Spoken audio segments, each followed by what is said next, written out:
Expected to seek out the best. Two words to describe the activity. The Yoruba Unity Forum is conducted. Be the first to know.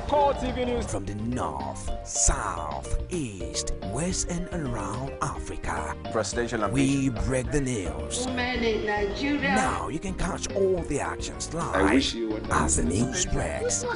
We are Core TV News. Welcome to Core TV Primetime News. 24-hour news station.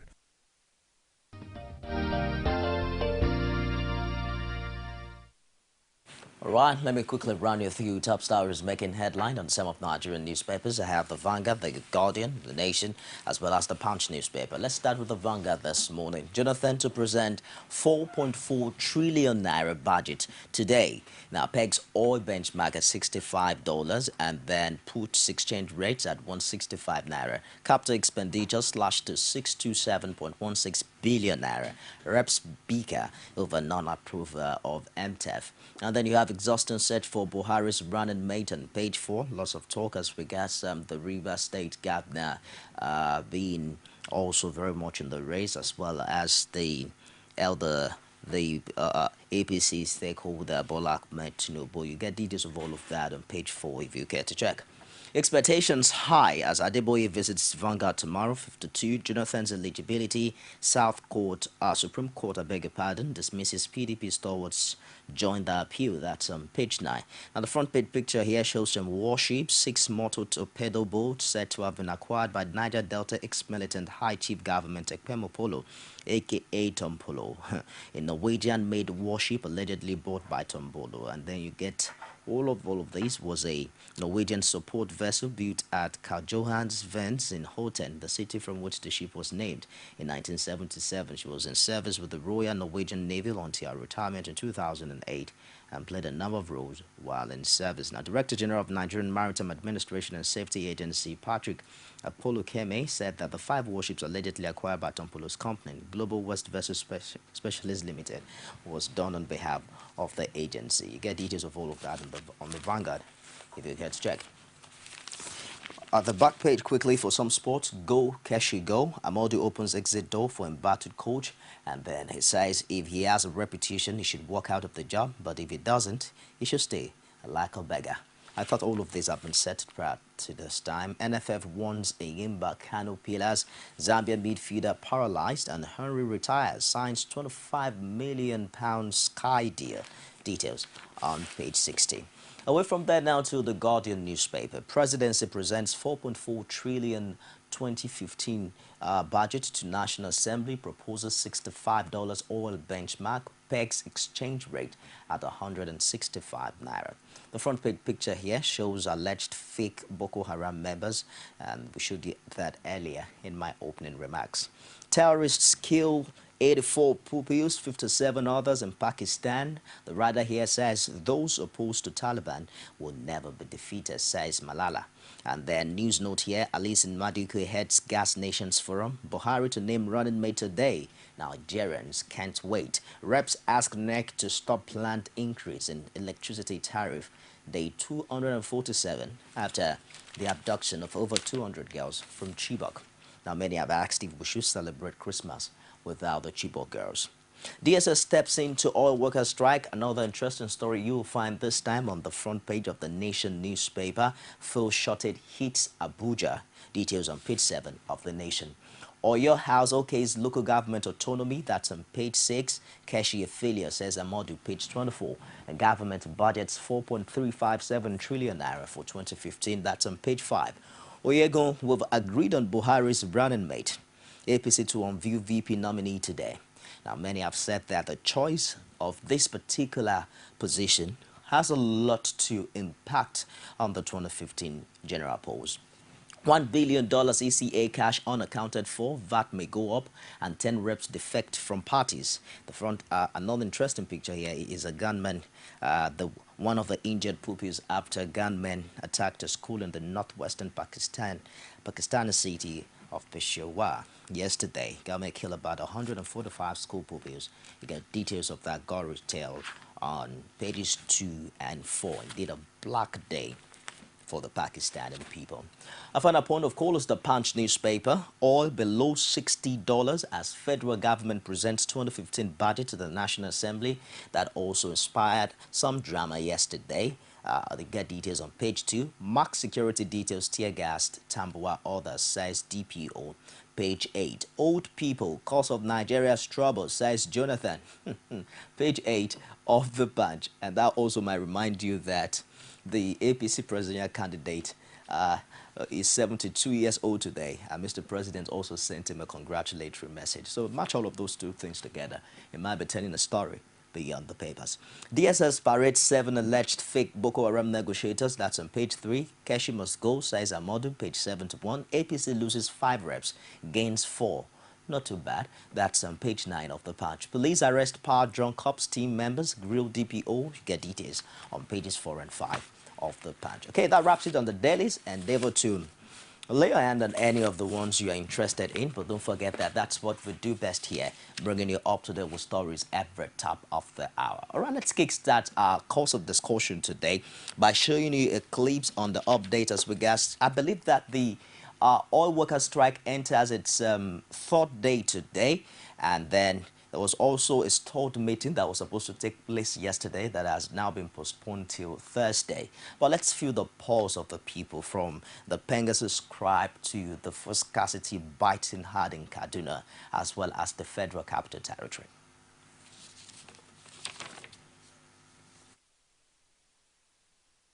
Us to correct the East before we go to 2015. So we don't want it to be that we wait until the Christmas is still close to corner, but we believe that time is now. We had our meeting October 31st, 2014, and we immediately served government on these grievance issues. Let us sit down and talk. November 10, we had meeting, no headway. November 18, we had meeting, no headway. December 9, we had meeting, no headway. Where is the commitment? And that is the problem that we have now. It's not about politics. It's about the fact that every Nigerians know that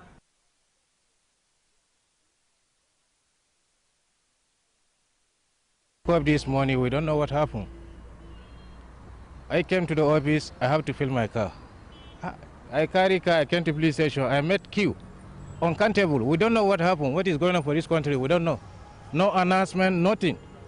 We are here more than 4 hours waiting for the queue. Up to now, I never reached my turn. Been here for like, I've actually been to 3 filling stations before coming here. I've been here for like 30 minutes thereabouts, but I was still waiting to see if we can be lucky to get some fuel to buy. My concern, we wake up a daybreak, things change. Please, we should think far. This thing is not a permanent life. We are back to the owner. Everybody will give to our...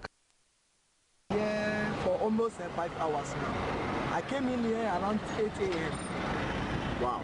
I started from the back and I got here. To get fuel in our vehicle.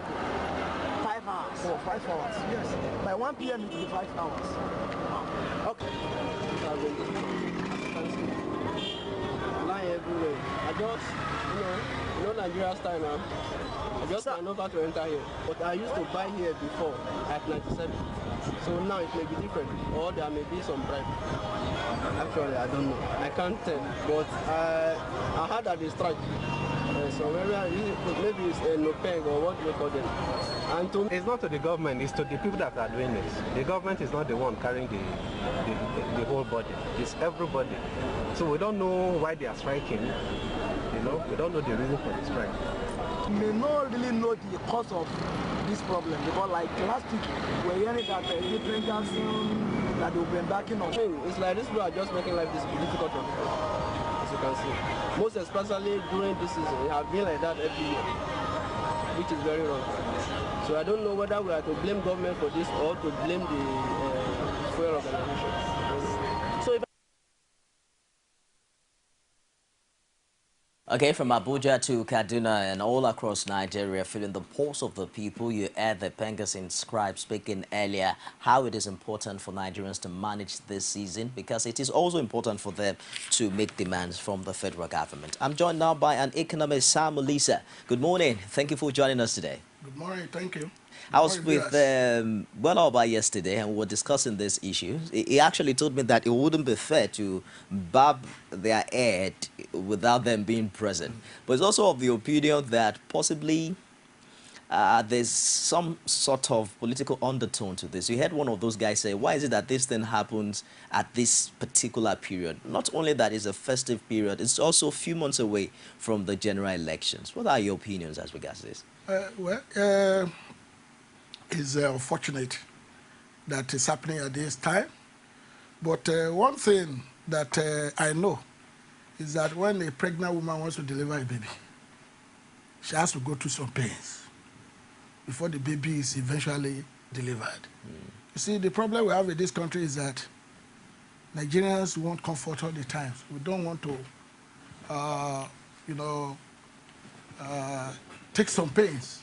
Okay. I'm aware that this strike, this Pegasus strike, is not just started.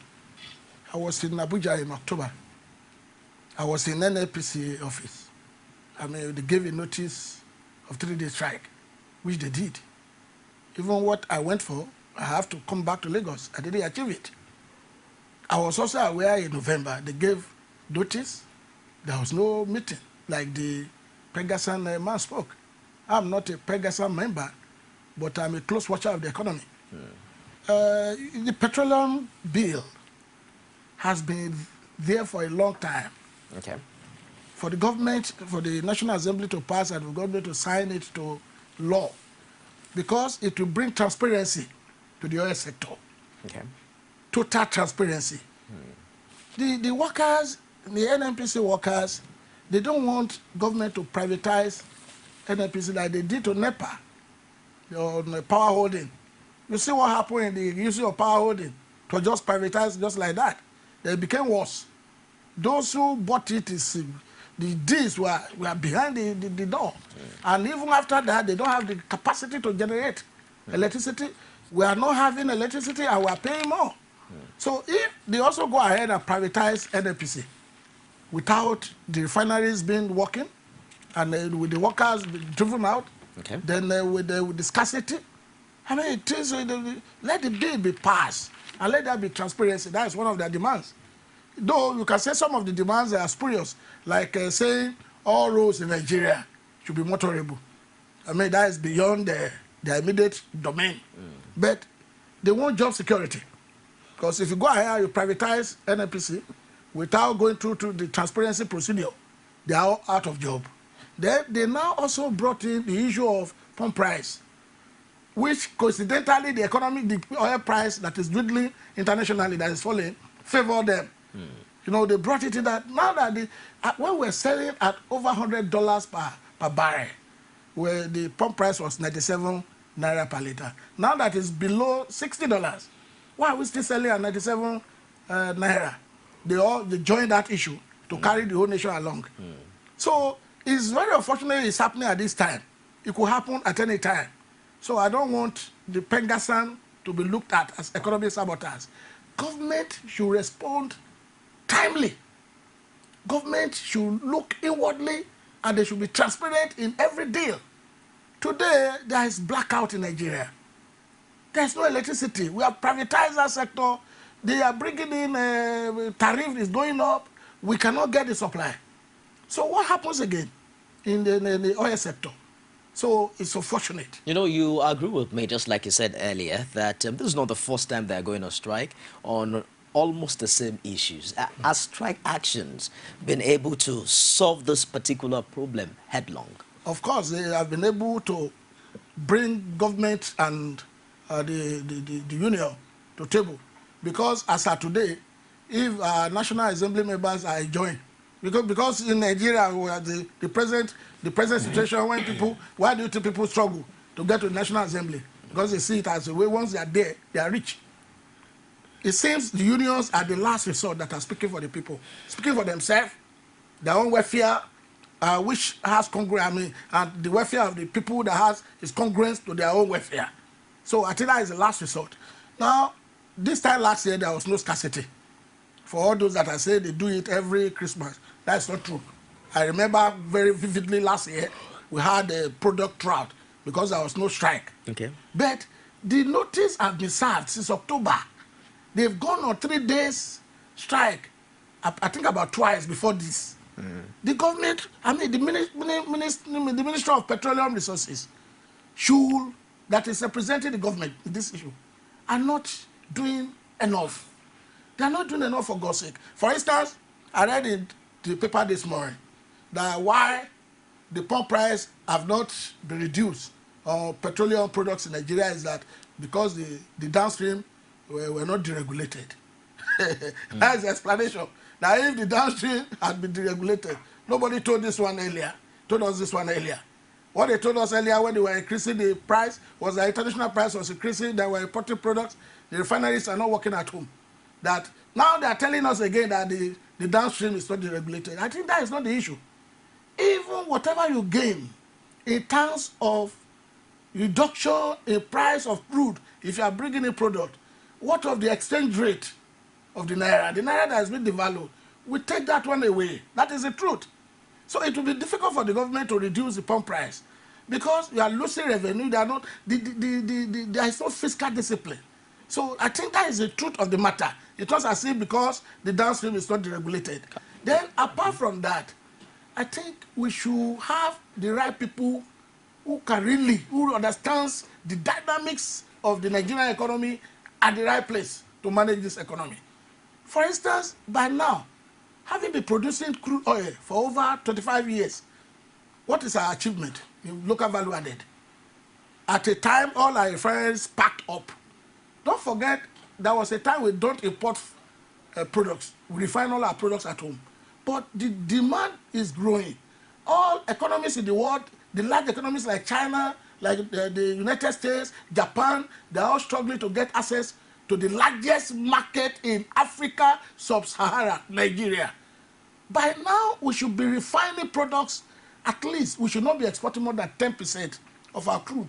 All the remaining 90% should have been refined because you will create local value added, you will create employment, auxiliary industries will benefit. Then again, when we refine at home, the market is here to sell the products.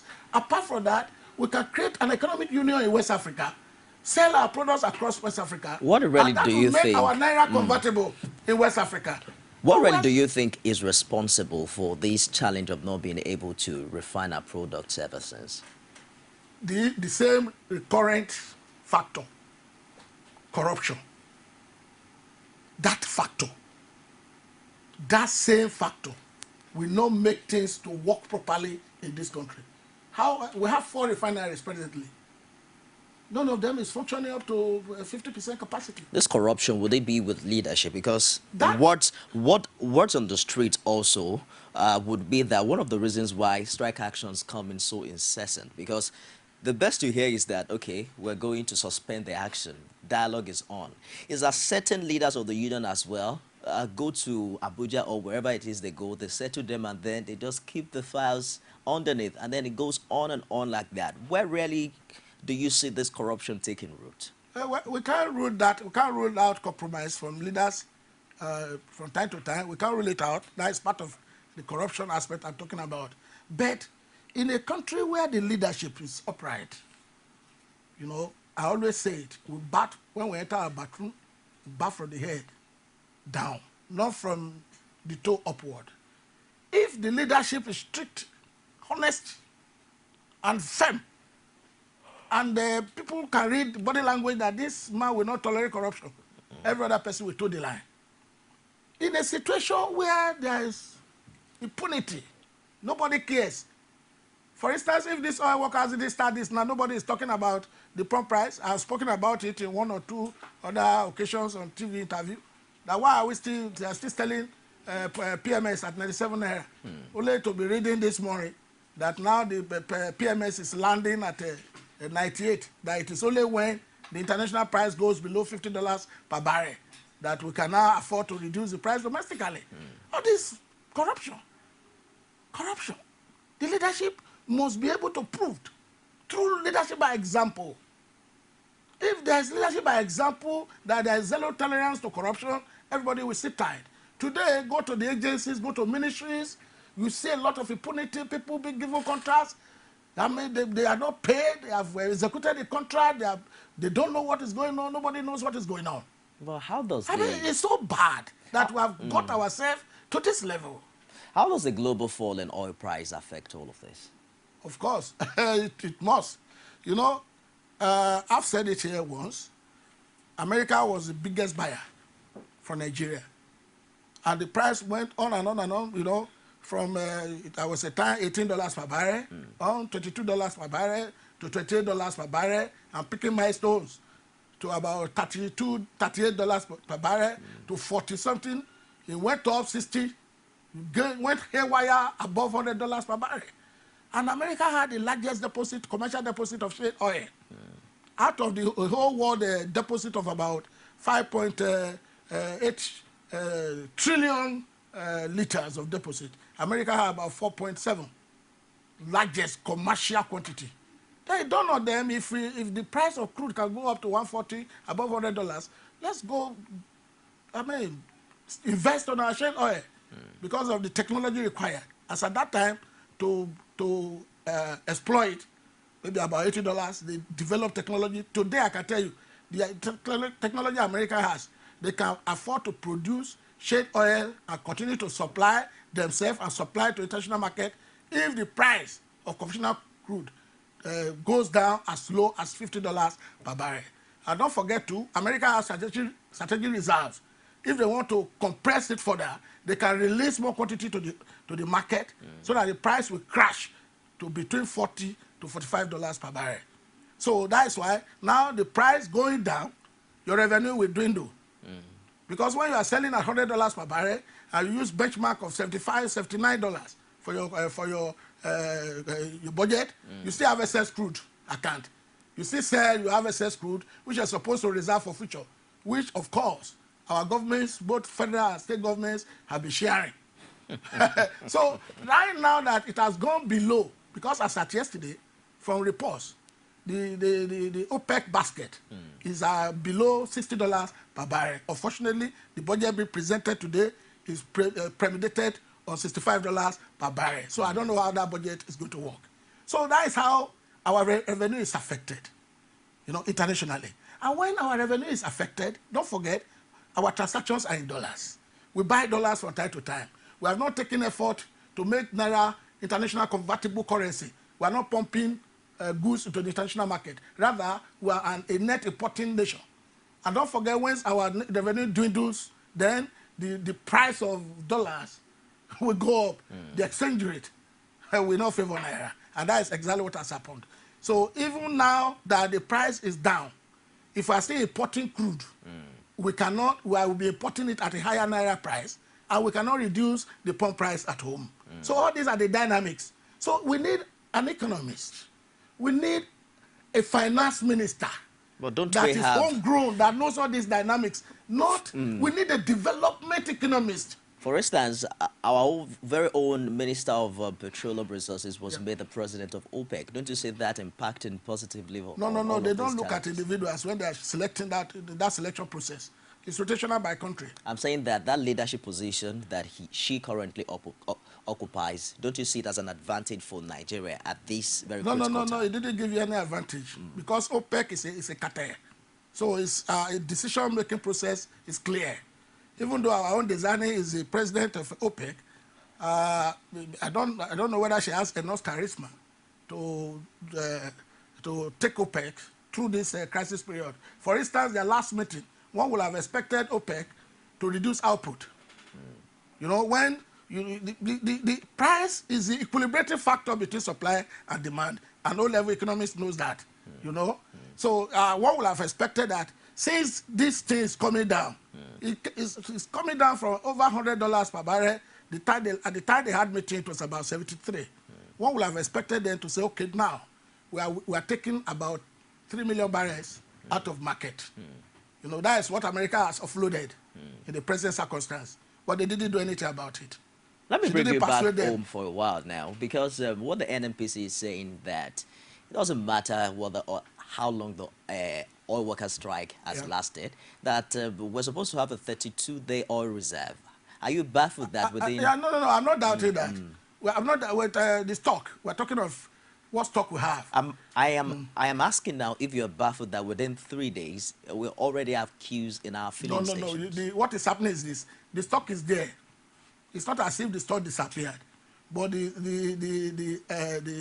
union are preventing loading at depots. So they are not moving. They are not being circulated. So that's why we have this temporary scarcity. Why would the union do that? Because they are on strike. When they are on strike, their members will not work. So their members are the one that will load. And you're saying we should not put the blame at the doorstep of the union? Blame the unions. The unions are because this is literally making the life hard for Nigerians. The unions have a right to put through. That is a weapon. Strike is a last weapon. They'll be asking, they'll be calling for meetings. The government has not responded to them. The last weapon they have is strike. So they have the right to strike. Nigerians, don't be annoyed. Don't say this man is a bad man. I'm not bad. What the union is looking for is a lasting solution in our oil sector. Our refineries to work. We should have more refineries. We should refine products at home. Why is the strike action coming at this and value added at home? That's at this time? Few days to Christmas, Samulisa, don't you think that these challenges have been there before now? Why make life harder for Nigerians when everyone just wants to go back to their hometowns and enjoy with friends and families? Nigerians don't want to go through pains to get changes. They want changes on platter of gold. I'm saying, why didn't that pain come earlier? Why at the end of the year? It doesn't matter. The time they do it doesn't matter. Don't forget, by the time we go through this period, elections are around the corner. We could as well accuse them. If they draw it near election, they could as well accuse them they want to truncate democracy. Is it not near election? It's just less than 2 months to February 14th. It's a better time than the election period. So what should happen is that the appropriate authorities, NNPC or the federal government, should respond. All right, let's open the phone lines and feel the pulse of Nigerians. Wherever you live, we want to find out if you're getting the product and what your opinion is as regards all of this. But let's quickly look at the 2015 budget proposal. They're pegging oil benchmark at $65 and puts exchange rate at 165 naira. Many are asking if it's high or low enough for the worst case scenario at this time. Unfortunately, our economy is still predominantly dictated by the inflow, the buoyancy of our economy. It's still predominantly dictated by the inflow of oil prices or oil revenue rather. You see, therefore, the oil revenue and exchange rates moves positively together. So once your oil revenue is dwindling, your exchange rate will be, worse. It is unfortunate. However, to restructure an economy is not a one-day business. It is not a mouth business. It is not a business we begin to show young agriculturists on television. The government is spending 11 billion on dry season farming. It is not that. It is not when you get, we now have 125,000 graduates, we want to empower, showing them on television, and 1 or 2 of them thanking government. It's beyond that. What we need is total restructuring of the Nigerian economy. A seriousness from all stakeholders, not only federal government, including all state governments. They should participate. They should encourage small-scale investors. They should encourage entrepreneurship. That's what they should do, and we should be doing it. That's what China did to get their industry moving. So, unfortunately, we are now caught in the quagmire. Presently, we cannot restructure quickly. So, definitely, the pains will be here for some time. Let me just hold it for a while to take this call from Pascal. Pascal is calling from Abuja. Good morning, Pascal. If you're there, just go ahead with the contribution. Please, we are appealing to the government to see to it because Xmas is just by the corner, and all these issues, we don't know if it's just being caused by the opposition or maybe the problems of the federal government or something. But we, the masses, are crying to the government to see to it because it's very tight in Abuja. No fall and the black market, everything is just becoming so tight for us. So please, we are just pleading so that they can see to the end of the issue by tomorrow. Thank you very much. Good to hear from you, Pascal. Do you see this postponed meeting taking place tomorrow being putting an end to all of these quagmire? I wouldn't know, because I'm not in any of the two parties, but I hope both parties will come to table with sincerity, and they will meet, and they will iron it out once and for all. Don't forget, we'll be having this in the past. During the Obasanjo regime, there were changes in price of crude, price of petroleum products, almost 10 times. Each time they have meeting, and they come out. They have meeting and they come out. So we don't know whether this meeting will address the fundamental issues, or we just negotiate to postpone the doomsday. But what I know is that the oil sector must be addressed squarely. We must not privatize it the way we privatize NEPA or power holding. Is it the privatization that is an issue? It's part of the issue. Or the way we go about it? It's part of the issue. Because the workers are the one that formed the union. The senior staff at Pengassan, the junior staff, they have their own association too. So they want job security. Let's take this call from Sokoto. Good morning, Tambali. Okay. Good morning. Good morning. Yeah, good morning. Please, I think, like what you are just saying, we should restructure the economy and allow also the refineries to work. Because it's the fault of the government. They are not doing what they are supposed to do. We don't have a good finance minister. They should allow the economy to have a restructured small-scale industry and encourage them. But if you do that, I think the economy will be all right. But what they are doing now is not correct. Thank you very much. Good to hear from Mr. Koto. Well, we're quite angry Nigerians we're having on the show today. But beyond all of this now, we're talking about a capital expenditure is now being slashed to 627.16 billion naira. Imagine what percentage of that is 4.4 trillion naira. It's about 15%. Does that make the budget viable enough? Oh, that's what I've been saying since. You see, it's getting worse. Getting worse. Because when, with all due respect, Dr. Okoji-Iweala, when she came back the second time, I've always been saying this. I thought the first time she used as a Minister of Finance will have given her enough information, given her the structure of the civil service, giving her the structure of the expedition of the civil service. So when she came back the second time, that she's going to structure the economy, particularly the medium-term expedition framework, to the extent that they will save a lot of costs on recurrent expedition. Because recently, when she was rolling out what she termed austerity measures, she said XX6 will be spending in the civil service will be cancelled, including travelers. She mentioned it.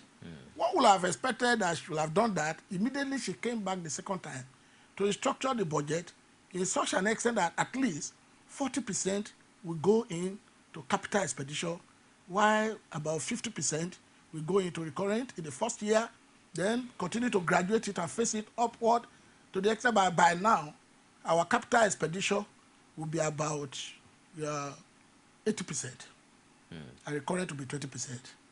Unfortunately, the reverse is the trend. The reverse, which is the trend, that what Nigerians are making year in, year out, they spend it all. Capital expenditure is low. And you drive the development, the infrastructure in an economy with the provision for capital budget.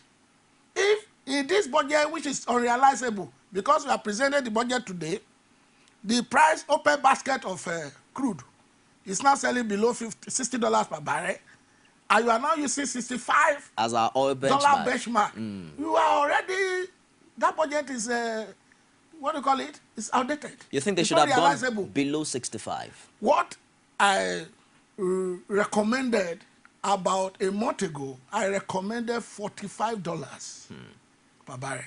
If the trend you are currently experiencing continues, and with the determination of the United States of America to bring down the price of conventional crude as much as possible, if it continues, before the end of first quarter 2015, don't expect that the price of crude, our conventional crude, to be more than $45, $48 per barrel. Now, what happens? What happens in a budget where you projected $65, which is not even applicable today?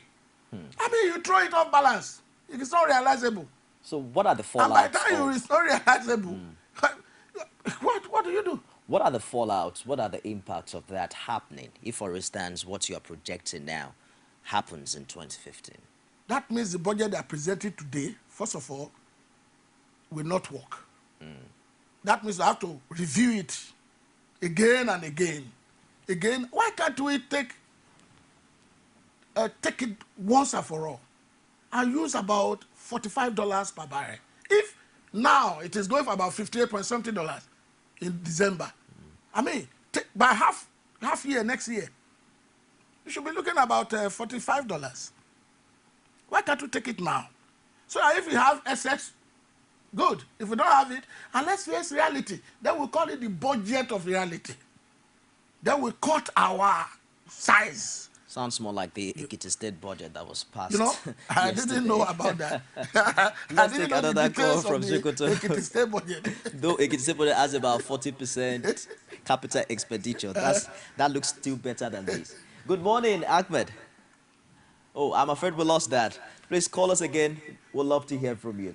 But at the situation where we have about less than 20% of our less than budget, 15%. Less than 15% going to capital expenditure. What exactly you know what that is telling? What that is telling you is that a lot of projects will be abandoned next year. Contractors that are wise will not take new contracts. While the ongoing projects that are not completed this year and may not see the light of the day. Does that mean that we are not cutting our spending like they said earlier? They are spending the projection now is that because, you know, it's an election year. This year flows to next year. February is next year. That's right. You know, you are making a lot of provision for recurrent spending. Spend what you have today. That is what it means. It shouldn't be so. The economy will not grow. What do you use to drive the GDP? When your recurrent expenditure is over 85% of what you are expecting. Meanwhile, what you are expecting is not sure because of the benchmark of crude. Are you saying that there's a political undertone in this budget as it is now? Well, I'm an economist. I'm an economist. What I can say is that the budget is not realizable. At onset, we should go back to the drawing board. We have Abubakar calling from Kebbi. Good morning, Abubakar. I want to say is that what seems to be the problem is the government doesn't agree that we have a crisis. They keep maintaining that the economy is in good shape. And just recently, they mentioned that we are the largest economy in Africa, not minding the fact that things can go really bad. And I think this is coming back to haunt them. Thank you very much. Good to hear from you, Abubakar. Regards to your people in Kebbi. Now, I know you are an economist, but let me also drag you into some politics a little bit. That happened at the floor of the House of Reps. You recall that Gbajabiamila stood up and talked about Mr. President presenting the budget by proxy. That it happened last year, and it's happening again this year, whereby the Minister of Finance will be the one to present the budget. Is that of any essence at this time? I think even the Speaker ruled him out. I think the lawmakers will be battling that. But I think the judiciary should be in a better position to interpret the Constitution. Okay. You know, if the constitutional provision allows Mr. President to send somebody to present the budget on his behalf, I think that shouldn't be an issue. I know that of South Africa. In South Africa, the Minister of Finance will present the budget while the President will also be sitting down there, right in the Parliament. Okay. So that happens in South Africa. But you know, in Nigeria, the way we interpret our law here is very funny. The other day, when somebody went to court to say that the speaker, the other speaker of National Assembly, should vacate his seat. The court ruled that the status quo ex ante should remain. I see. Both parties were interpreting it to their own. Let's take this call from Jos. Good morning, John. If you're there, go ahead with a contribution. Yes, good morning. I want to contribute concerning the presentation of the budget today. Go ahead, I please. think I agree with the case. The federal government is supposed to present the budget at the 55 naira benchmark. So for presenting the budget at the $65 for benchmark, I think it's not making sense. Concerning the strike of the oil workers, pleading with the workers to please suspend the strike for the benefit of those people that are traveling to their village, at least to enjoy the season. Thank you very much. It's all right. Well, MCL, let's feel the pulse of these lawmakers. There's one sound there. It's called Senators on Budget. Okay, get it set, and when you're ready, let me know. But beyond all of that, you also recall that prior to this time, the initial budget had 1.2 trillion naira for capital expenditure. And then it was reduced now to 627.16 billion naira. The president explained that the sharp reduction in oil price is responsible for it. Shouldn't it be otherwise? What was the initial total budget figure when the capital expenditure was 1.2 trillion? Is it not the same 4.2 something trillion?